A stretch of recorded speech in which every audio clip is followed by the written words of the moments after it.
Chers amis, bonjour. Nous allons donc clôturer ce dossier numéro 3 sur le mordant sportif, analyse et compréhension par une série de questions. Cette série de questions est très intéressante parce que nous allons pouvoir définir et apporter quelques petits points supplémentaires au niveau de la compréhension des exercices, de la mise en forme d'un parcours complet entre différents pays, par exemple le programme français et le programme belge. Alors comme je vous l'ai expliqué dans le documentaire, le ring français est issu du kennel. Le programme kenneliste est donc l'ancêtre du ring français. Alors au niveau du parcours, ça ne change pas vraiment, si ce n'est que nous avons une petite différence sur l'approche d'un parcours. Les Belges commencent toujours par l'obéissance. Ils appellent ça les exercices d'assouplissement. Et l'étymologie du terme est d'ailleurs identifiée. L'assouplissement, ça, ça a deux connotations. C'est un assouplissement psychologique et un assouplissement physique. Donc pour préparer le chien au saut, donc c'est sous une forme d'échauffement. Et l'assouplissement psychologique, et il faut plutôt comprendre ça sous une forme de contrôle du chien avant le grand travail. Eux, ce qu'ils appellent le grand travail, c'est les épreuves de courage et de mordant. Ensuite, la chronologie des exercices est également différente. C'est-à-dire que nous évoluons sous forme de rajout d'exercices par échelon. C'est-à-dire qu'en échelon 1, on va avoir attaque de face, fuyante, garde ferme, défense du maître, puis en échelon 2, une recherche, puis en échelon 3, une garde d'objet, une attaque arrêtée. Les Belges ne fonctionnent pas comme ça. Le chien fait tout le parcours, y compris donc les gardes d'objets muselés et l'attaque arrêtée, et ils vont échelonner les difficultés par rapport à la montée des échelons. Pour un débutant dans ce style de programme, c'est un peu difficile à comprendre dans la mesure où nous avons des termes inversés. C'est-à-dire que le ring 3 en Belgique, chez nous c'est le plus haut niveau, en ring 3, belge c'est le petit niveau. Ring 3, ring 2, ring 1, le ring 1 c'est le plus haut niveau.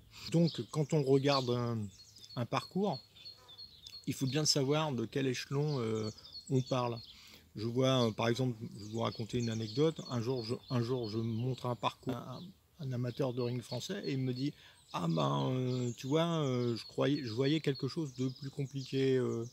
Ah oui, mais je lui dis là, tu es en train de regarder un parcours d'échelon 3. Bah oui, il me dit justement. Bah, je lui dis, un parcours d'échelon 3 en Belgique, c'est le petit parcours.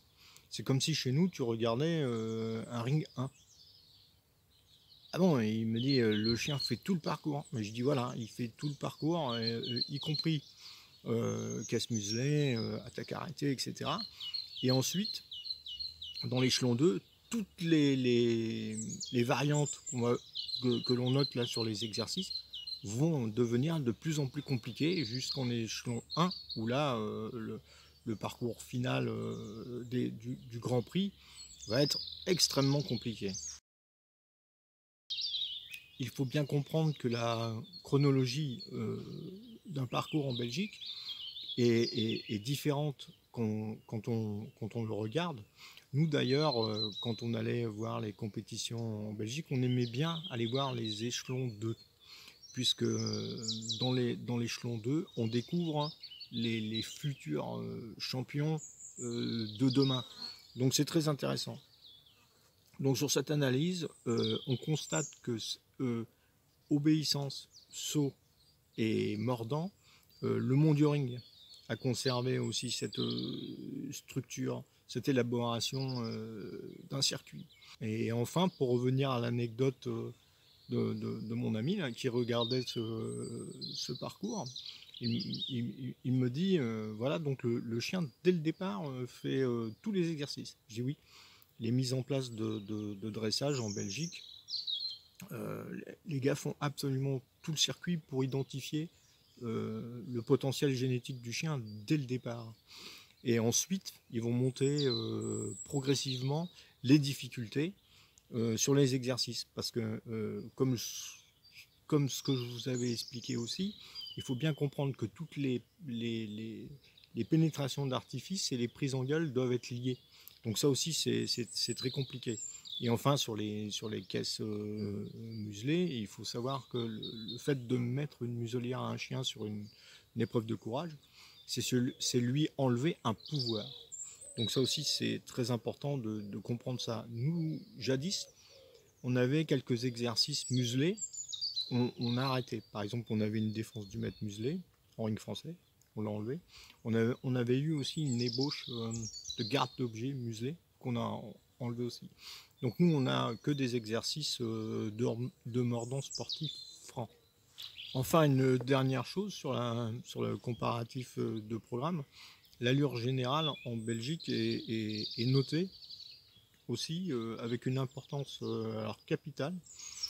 Le chien doit toujours être gai, il doit faire ses exercices dans la joie, il doit toujours travailler dans la joie. Un chien soumis ou en dessous avec le fouet bas, une queue basse ou un chien pas bien sur une altitude, c'est extrêmement mal vu en Belgique. Ah oui, l'histoire du fameux coup de dent et du tarde à lâcher. Donc ça, c'est ce que je vous expliquais hein, sur les origines de Flap. On avait souvent les chiens un peu, à la fin des exercices, ils avaient un petit peu cet acte de vengeance avec ce petit coup de dent là, avant de retourner au pied. Donc les gars avaient trouvé le système en fait hein, pour pas trop perdre de points. Coup de trompette, ils attendaient que le chien mette le coup de dent et il rappelait après. Donc ça évitait parfois de se faire pénaliser. Bon, c'était des techniques employées par rapport aux origines du chien. En ce qui concerne le tarde à lâcher, qui à mon avis ne devrait pas avoir la même pénalisation. Parce qu'un coup de dent, c'est vraiment quelque chose où le chien, il le sait qu'il faut. Hein. Un tarde à lâcher, ça peut être dans l'action. Donc la faute n'est pas la même, si on peut appeler ça une faute. D'ailleurs, en Belgique, le tarde à lâcher est toléré. Hein. En monduring aussi. Ça se voit un petit peu moins aujourd'hui, mais si vous lisez bien le règlement, normalement, il y a un petit point de tolérance. Ensuite, il faut savoir que sur les tardes à lâcher, je me rappelle que dans les fin 80, début 90, il y avait beaucoup de gens qui n'aimaient pas récupérer des chiens belges, notamment sur les origines de Bieber, à cause d'une légende stupide, vous allez voir. Le fait de mordre, se caler et à la cessation halte, lâcher, pousser et sortir posait un problème à certains pratiquants. Pourquoi?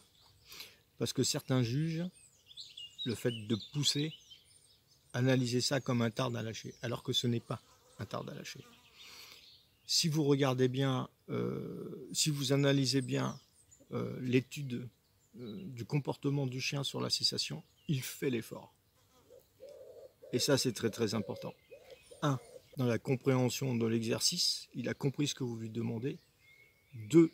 Dans le souci de bien faire. Malgré tout, il y avait des juges qui pénalisaient ce genre de choses. Moi, ça m'est arrivé avec ma chienne, avec Boken, avec encore quelque chose de plus bizarre.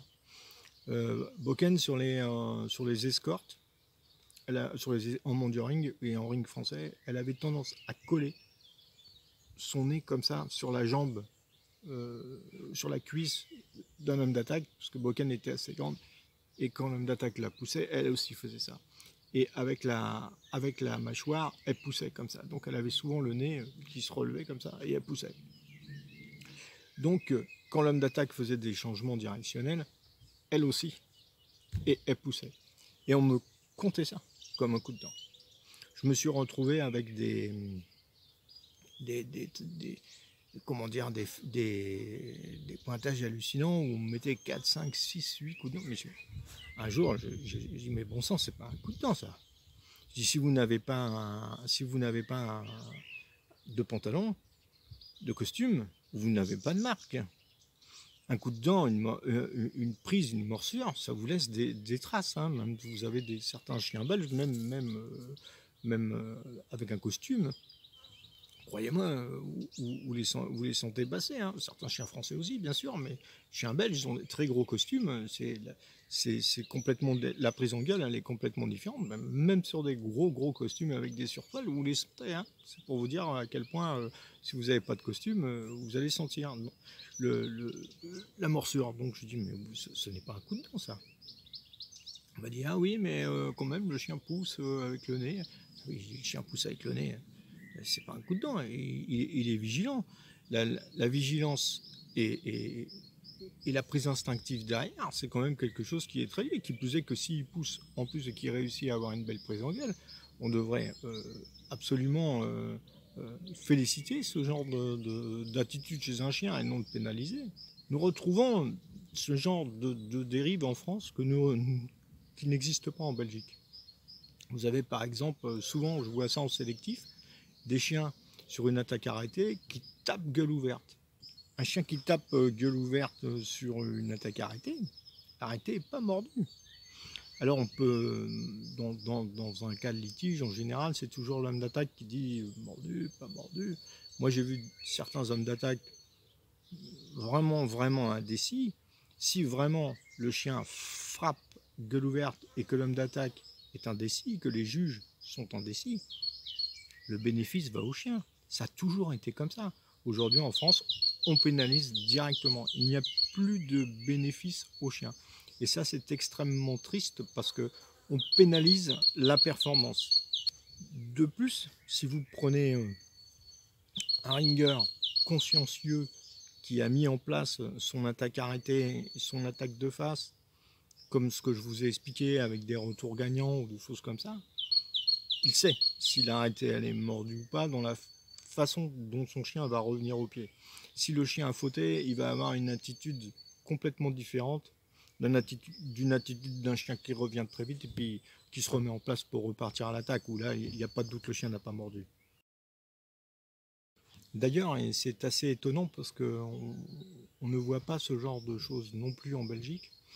En France, on va toujours avoir comment dire, une petite réflexion sur un tard à lâcher ou sur un coup de dent. On va dire, ouais, t'as vu le chien sur l'attaque de face, il a un tard à lâcher, un coup de dent, machin.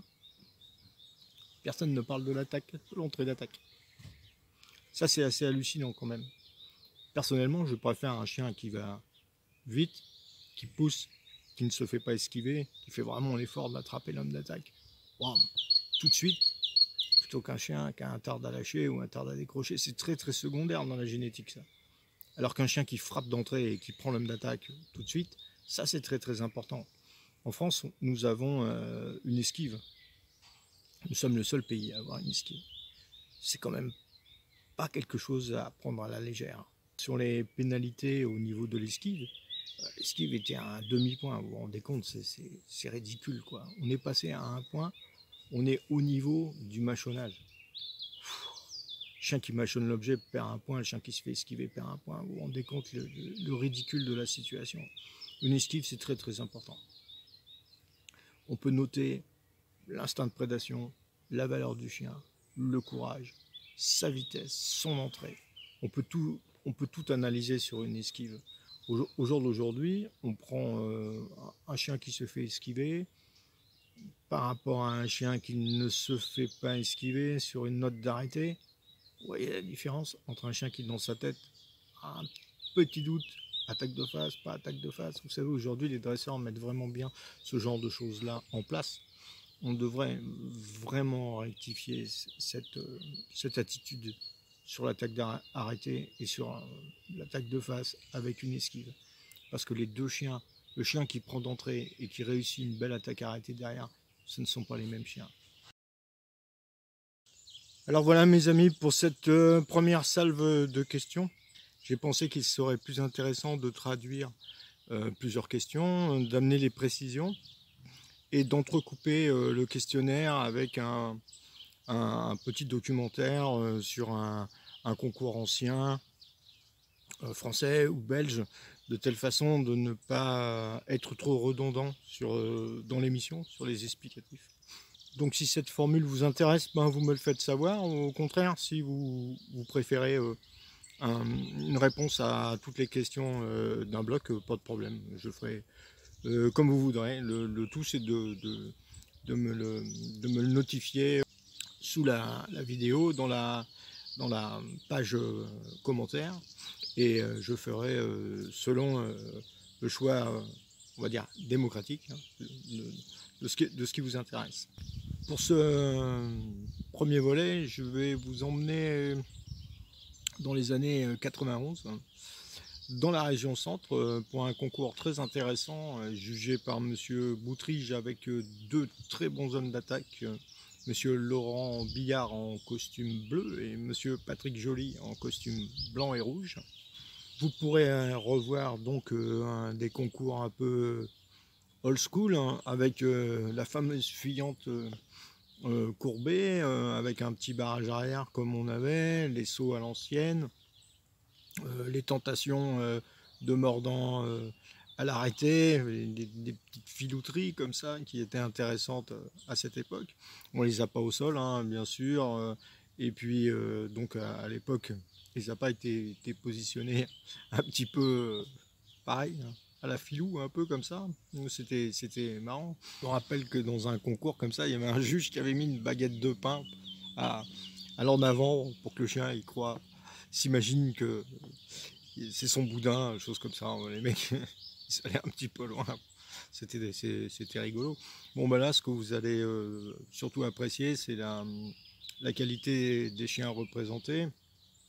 Vous verrez quelques futurs finalistes démarrer en échelon 3, dont un Élie des Loups Mutins, Hello, du château d'Agadir, très bon chien qui démarrait aussi les compétitions de haut niveau. Vous verrez aussi quelques chiens typiques de la région centre, hein, puisque le concours est à Châteauroux, avec c'était une région très propice aux bergers allemands, donc vous verrez de très bons bergers allemands. Et puis vous allez voir un chien qui malheureusement n'a pas eu le succès mérité, qui s'appelle Boy de la Noaillerie, un fils de Quick, un chien sensationnel, qui appartenait à Monsieur Turpin, qui avait aussi le champion du monde Pollux du Madélamant. Et ce chien m'a vraiment marqué par ses entrées, sa vitesse, sa détermination. Hélas, sa carrière fut brève puisqu'il s'est blessé lors d'un concours. Et nous n'avons jamais pu revoir ce chien un jour sur une finale ou à sa vraie place en fait. Il y a eu donc peu d'images de ce fantastique malinois et là vous allez pouvoir l'apprécier sur une recherche, quelques entrées. Malheureusement, vous savez, quand on a des cassettes VHS qui ont autant d'années, je les nettoie, mais bon, on n'arrive pas à toujours tout sauvegarder ce qu'il y a sur les bandes. Enfin, vous allez pouvoir en tout cas le découvrir, ce qui est très intéressant. Et puis les concours de la région centre, c'était toujours quelque chose d'assez festif. Le concours était toujours très très sérieusement organisé et encadré, mais les à côté étaient toujours assez festifs. On avait une très bonne ambiance à cette époque-là.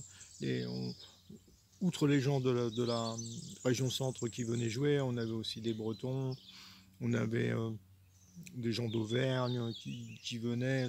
C'était vraiment sympa, c'était une très belle époque. Là, on avait eu de la chance en plus, comme chien en blanc, on avait un badge des Loups Mutins, ce qui est quand même pas rien, avoir un chien en blanc. Le chien en blanc, c'était le champion de France 1989, donc c'était quand même assez spectaculaire. Et puis, vous allez voir un plateau exceptionnel avec Caïd, Alexandre de la Chancardière, Élie des Loups Mutins, Hello du château d'Agadir, Boy de la Noaillerie et quelques autres. Hein. Voilà, donc sur ce, Magnéto.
Bonjour madame, ça va bien? Ouais,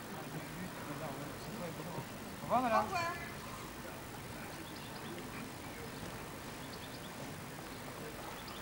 Tu fais des agressions, tu fais pas comme ça, tu les fais comme ça.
Je crois que c'est bien mouillé.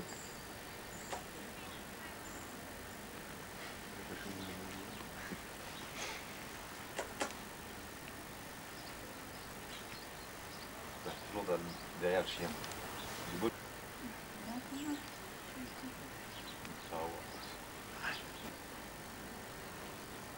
Accroche, c'est une chose, mais la porte est grande, c'est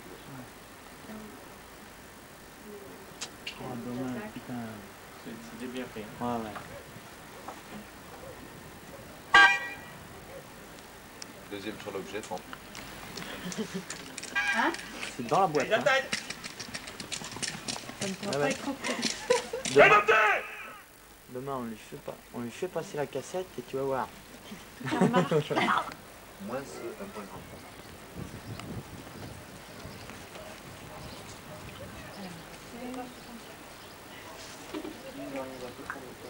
On a dit 16. Bonjour monsieur, ça va bien? Ouais. Allez, au revoir monsieur. Au revoir. Ben voilà, ça va bien.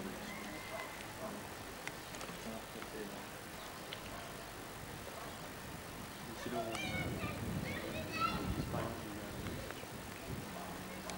Pas vrai qu'il en fait pas. Ouais. Allez. Allez. Allez. Gaïd, Anne.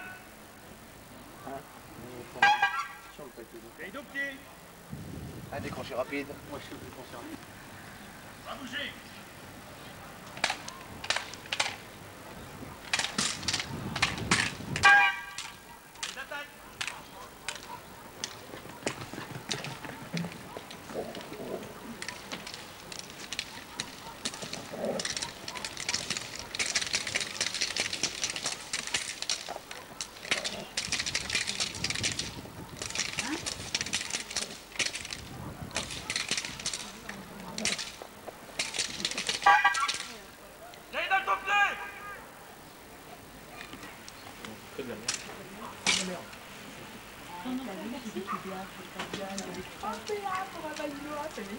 Il y a que des maillots.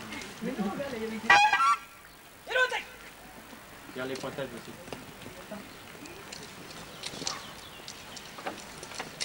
Oh, ben, ça va, arrête. Arrête, là. Là.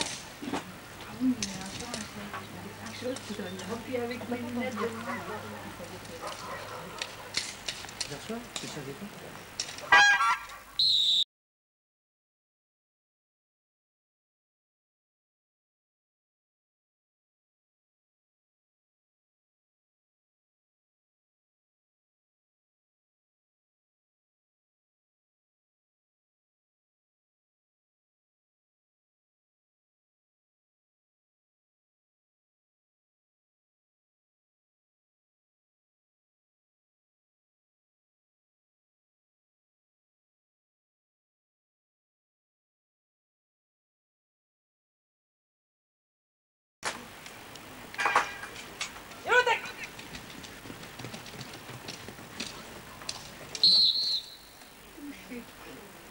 Là, il y a pas mis.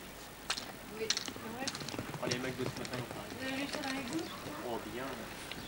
C'est la silence, ça. Ça, c'est...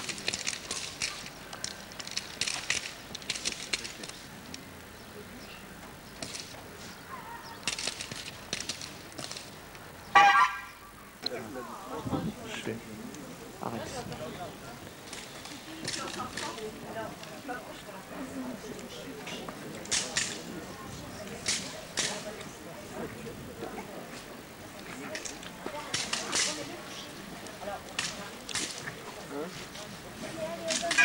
Les yeux qui fait.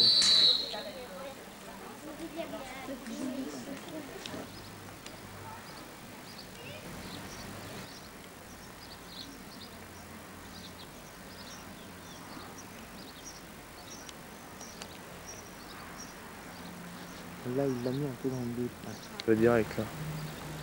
Je vais pas le faire.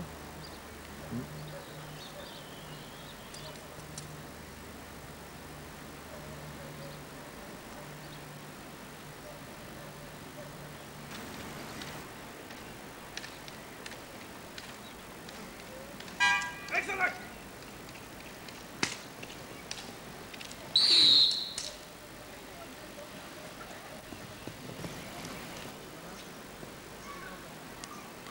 Allez, oui. Allez. Viens dessus. Oui. Mais allez. Excellent!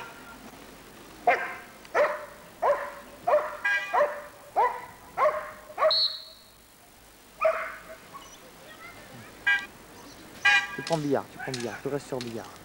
Prends pas le chien, hein, tu restes sur billard. Et voilà. Ah vache. C'était soit ça passait, soit ça cassait.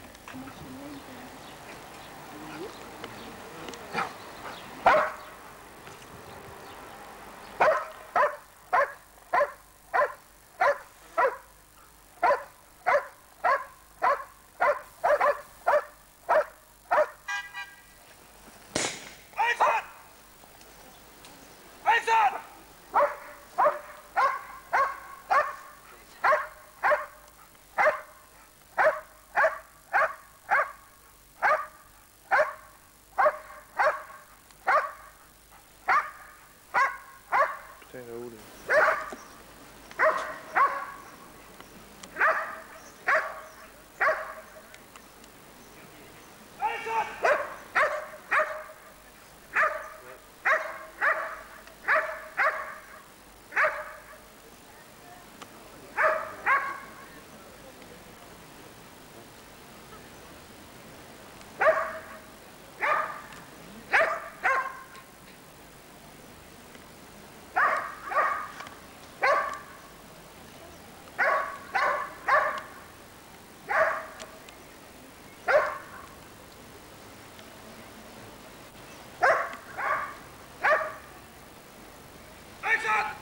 Elle aime bien se mettre contre les filles. Non, boule.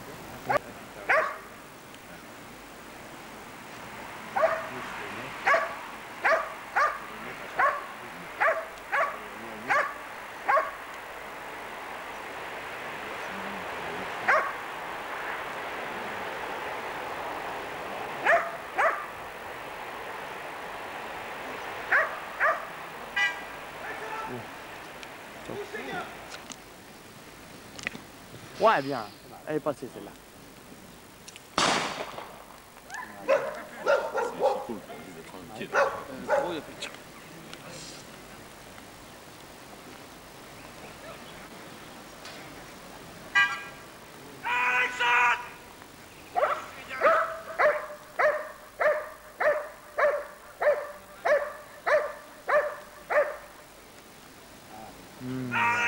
Il est béant avec ça.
Non, non, mais enfin, je dois attaquer. J'aime pas de... Après, ce chien-là, c'est plus d'attaque. C'est plus des attaques à 10 mètres. Il était intelligent de taille, il s'est escaté lui. Il était 3 mois arrêté, le chien. Bon, maintenant, on fait 30 mètres, on attaque, il fait 30 mètres, et il revient à lui mettre.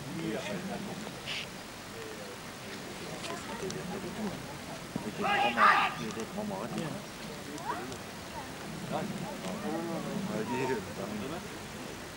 Toi qui rentre moins vite, un demi-point, c'est pas grave. C'est qu'un point et demi, c'est pour la taille. Il ira toujours après au bout au charbon, c'est pas grave. Ouais, ouais. Encore esquivé là, c'est ça? Ah la vache. Ouais. Ouais, c'est bien, hein.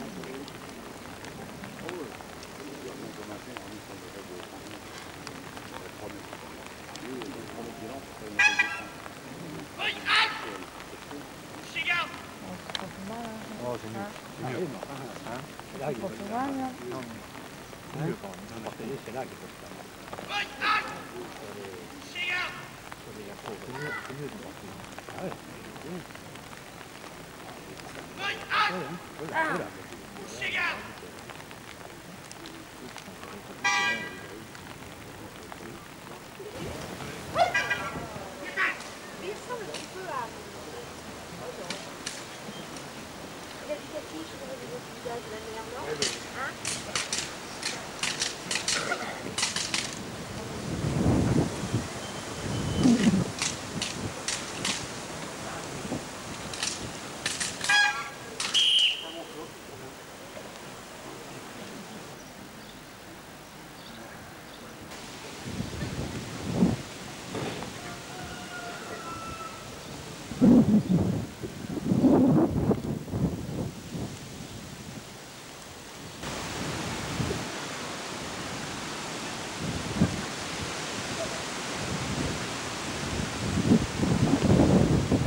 arrête.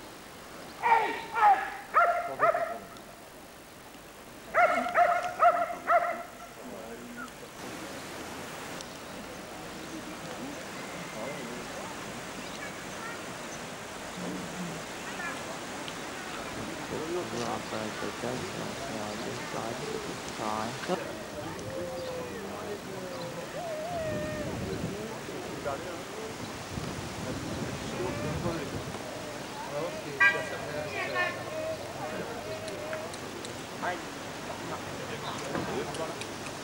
Quand t'as le pistolet qui part pas, ça te fait chier.